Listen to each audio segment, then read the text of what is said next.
Hi, everybody. This is Mr. Lasso for another 2-minute tech tip.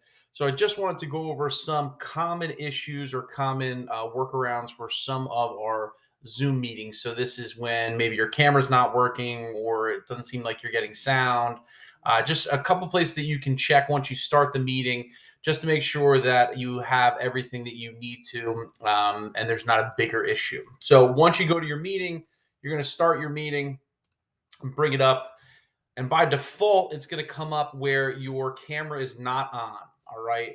So this is where you're going to ask, it's going to ask you to join with computer audio, which I wanted to do. All right. Now on here, you can see that my video is not started, but if you see this little piece jumping here on the microphone, that means that your computer is picking up sound.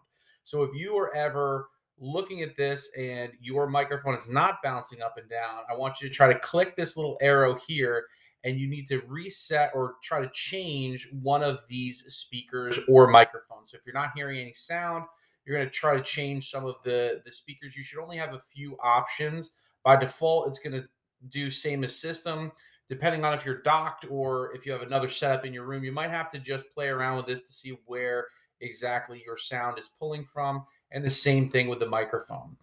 Just like the microphone and the sound, your video also has this. So you might want to make sure that if you have a document camera like the Pivo or any other document cameras that we have, or if you have a different webcam, you might have a couple other options. Since this is my only my webcam that I have, that's the one that is built into my laptop.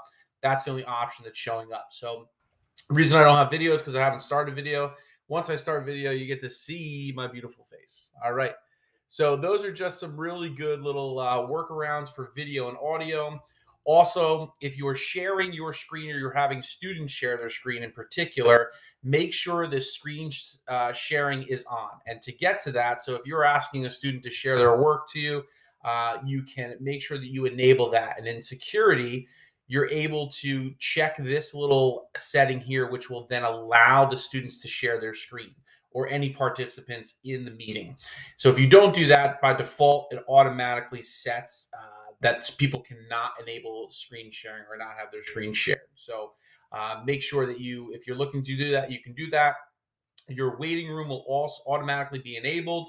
So make sure that you have that. So if you're using this meeting link for multiple classes, students have to sit in the waiting room before they can come in, and you'll actually get a little pop-up over here that says somebody is waiting, and then you can also see the participants here. Now if you click on your participants, if a student is waiting here, you could admit them through this up here. So if I had a student that was waiting, maybe I'm finishing up with one class and I wanted to wait for that other kid or that other student because they're just ready to go, then I can let them in that way. So I can kind of hold them in the waiting room first and then be able to let them in when the time is right. All right. So just a couple little workarounds for things that are common issues in Zoom.